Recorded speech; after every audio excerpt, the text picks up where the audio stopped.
Percussion pioneer Ian Chang uses sensory percussion to create original compositions. Here he gives us a complete walkthrough of his setup. So the song that I performed is off of my album called Belonging. It comes from a place of wanting to reconnect with my child self and play. And that's why in the beginning of it, there's sort of this sample of what sounds like children playing in the playground.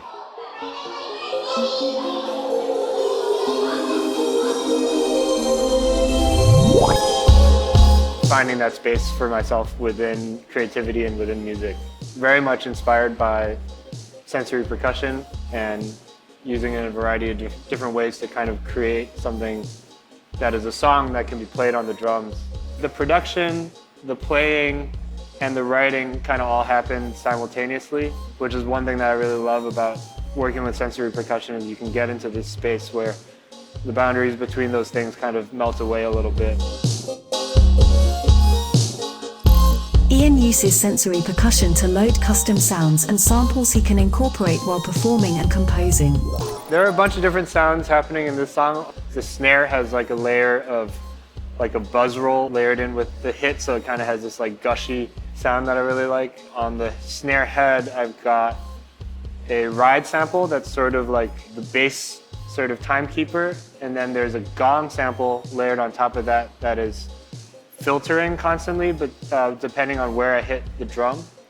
So I have a timbre controller controlling how much of the gong you hear, and it's kind of just for me to give it an atmosphere where the timekeeper, much like in an acoustic setting when I'm playing with hats, that's where the life comes in, and the kick and snare is very solid. So I wanted something where every time I hit it, it would be a little bit different, and there's different ways I can kind of express it. The kick and snare sounds are pretty straight up, actually, acoustic samples of kicks and snares that I've recorded over the years. One of my favorite sounds from this song is happening off of the rack tom, which is a sample that I made with 3 rototoms that I tuned to a major chord, and I just rolled like crazy on it, and then brought it into my computer, pitched it up a bit, and it's kind of become this almost very tonal harmonic thing, but it comes from rototoms. Ian was one of the first to adopt sensory percussion and still finds new ways to use it. One thing that I found really fun for me pretty early on in the process with sensory percussion was using the sensors to essentially open up a gate on an invisible kind of track. For example, in this song, there is a bass line track, there is a synth chord track and a synth lead track kind of all happening, but the audience doesn't hear it unless I hit the floor tom, then it opens a gate on it. And the analogy I like to use is 2 people playing 1 saxophone, where the track is kind of picking all the notes that I've predetermined over the course of a period of time, and that's the fingers on the saxophone, but sensory percussion acts as the mouthpiece, and it's choosing when those notes are actually heard. And the other thing that's fun about that is I can use the controllers from sensory percussion to control sort of the way the gate opens on these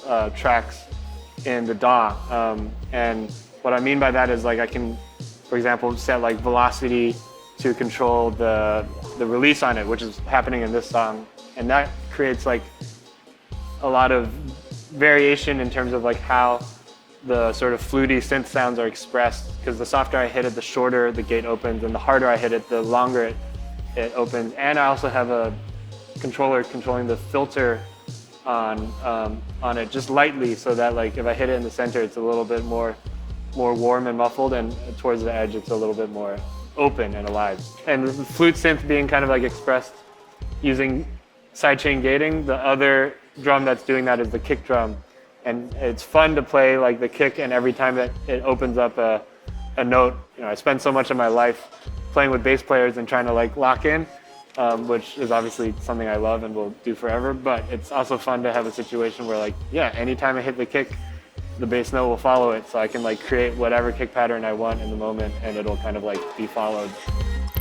With new updates, Ian is eager to take advantage of sensory percussion's expanded capabilities. So with V2, obviously one of the main things that I'm noticing immediately is that it has its own dedicated interface.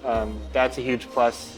With this, it's really just kind of super streamlined and everything.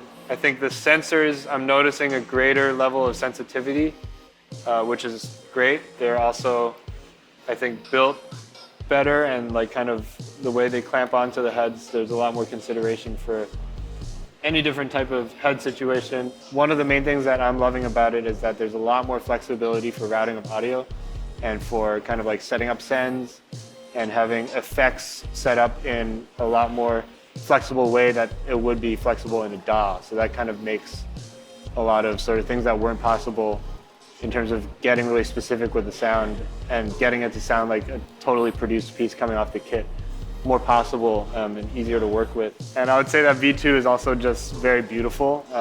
The interface, user interface is easier, I think, and it kind of is more user-friendly. Everything's kind of built in a way that's more musical, I would say. Like I'm thinking less about like which drum has what on it and thinking more about like what the musical idea is. And you can also add more sensors, which is giving me ideas. Ian sees this system opening up sonic possibilities for the future.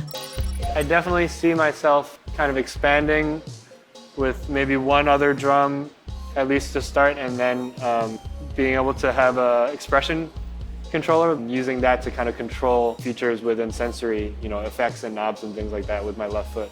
One thing that I can imagine being really fun is someday, if the right project comes along or something that I make for myself, is if I have an acoustic kit with a few triggers on it and then a total mesh kit fully outfitted with triggers to have like sort of my dream theater dream, double kit situation. That would be a really cool kind of setup to explore. Let's hear Ian in action.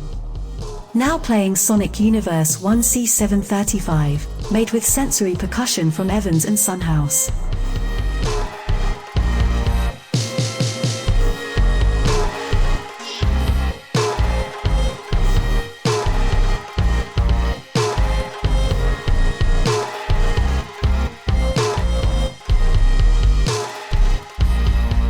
This is sensory percussion. If you can imagine it, you can play it.